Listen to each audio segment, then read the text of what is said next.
People often imagine early colonial ports as bustling gateways of opportunity, places where goods, people, and ideas freely converged to build local prosperity. Yet this image hides a contradiction so deep it reshapes the entire story of empire. These ports generated immense wealth, but the societies around them remained fragile. The mystery is not why ports flourished, but why their riches rarely stayed.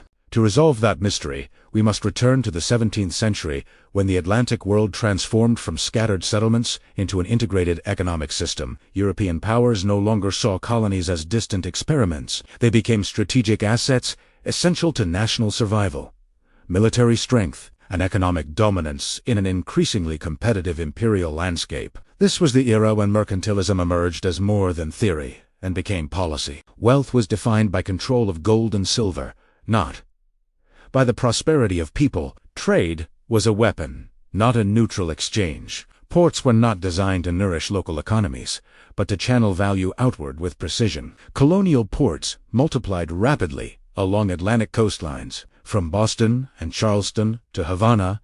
Veracruz and Recife harbors became nodes in a vast network linking Europe, Africa, and the Americas. Raw materials flowed out, manufactured goods flowed in, and enslaved labor was forced into motion to sustain the system. On the surface, these ports looked like engines of growth. Warehouses expanded, docks lengthened, and ships arrived in increasing numbers. But behind the activity lay an architecture of control. Every crate unloaded and every ship cleared passed through layers of regulation designed far from colonial shores. Chartered companies were central to this design. Backed by royal authority, these companies controlled who could trade, where goods could be shipped, and which ports mattered. They collected fees, enforced monopolies, and ensured that colonial ports served imperial priorities rather than local needs. The origins of port control were practical but revealing. European states lacked the resources to administer distant territories directly. By delegating authority to companies and port officials,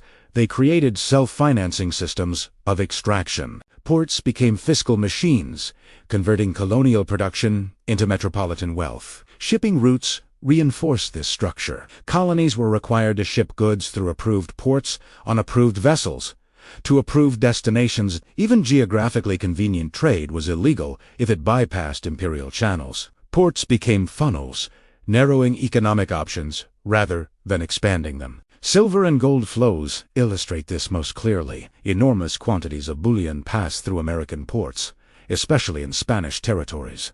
Yet little remained. Taxes, shipping fees, and controlled exchange ensured that precious metals moved swiftly onward to Europe, funding wars and stabilizing imperial currencies. Plantation economies intensified the role of ports as extraction engines. Sugar, tobacco, and later cotton plantations relied on ports for export, credit, and supplies. Planters appeared wealthy, but most profits were absorbed by merchants, insurers, and financiers operating through port institutions. Early banking practices deepened this dependence. Bills of exchange allowed wealth to move without physical money, reducing risk for European financiers while binding colonial producers to distant creditors. Ports became financial clearinghouses where debts were settled and profits quietly redirected. As trade expanded, ports became symbols of colonial success.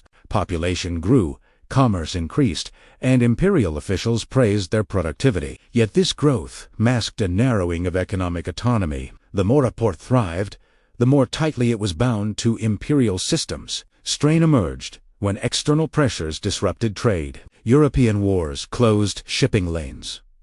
Piracy raised insurance costs. Market downturns in Europe slashed demand overnight. Colonial ports, specialized and inflexible, absorbed the shock first and hardest. During these crises, taxation intensified. Port duties, customs fees, and excise taxes were raised to maintain imperial revenues. Rather than cushioning colonies against instability, ports extracted more value precisely when local economies were weakest. Imperial authorities responded to strain by tightening control. Smuggling was punished more harshly.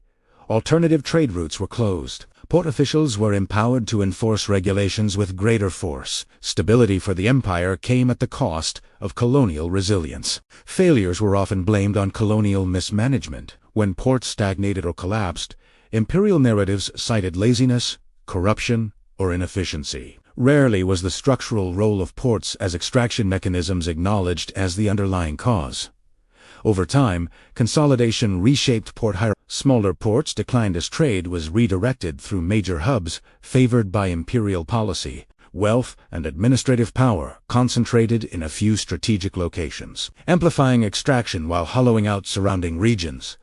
Boom and bust cycles became routine. High demand drove rapid expansion, followed by sudden collapse when markets shifted. Each cycle transferred assets upward, as indebted colonial merchants lost property to creditors connected through port institutions. These dynamics normalized inequality. Ports separated production from profit, labor from ownership, and risk from reward.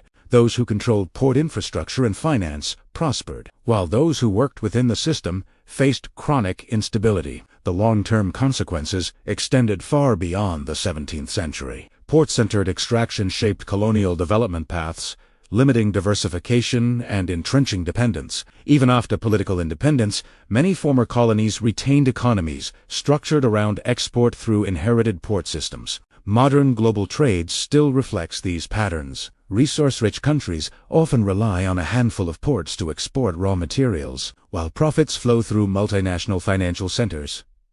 The logic of extraction remains refined but familiar. What makes this history unsettling is its quiet efficiency. There were no dramatic seizures of wealth at the docks. Value moved legally, incrementally, and invisibly through customs houses, contracts, and shipping manifests. Understanding this past challenge is the idea that ports naturally generate shared prosperity. It reveals how infrastructure can be designed to extract rather than empower, and how economic geography is shaped by power, not chance. The first takeaway is that ports are not neutral spaces. Their rules, ownership, and connections determine who benefits from trade long before goods ever change hands. The second takeaway is that dependency is engineered. When economies are built around extraction through controlled gateways, instability and inequality are predictable outcomes, not accidents.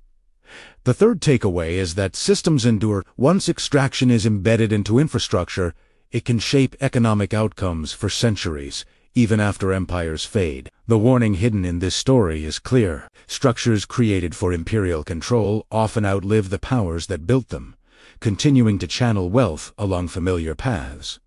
Colonial ports were not merely places of exchange. They were machines, calibrated to move value from many hands into a few distant ones, quietly and relentlessly. If this history reshapes how you see harbors, trade, and global commerce, the next question becomes, what modern ports, platforms, or systems play a similar role today? History does not end with answers, but with awareness. And awareness invites us to look more carefully at the infrastructures we inherit and the unseen purposes they may still serve.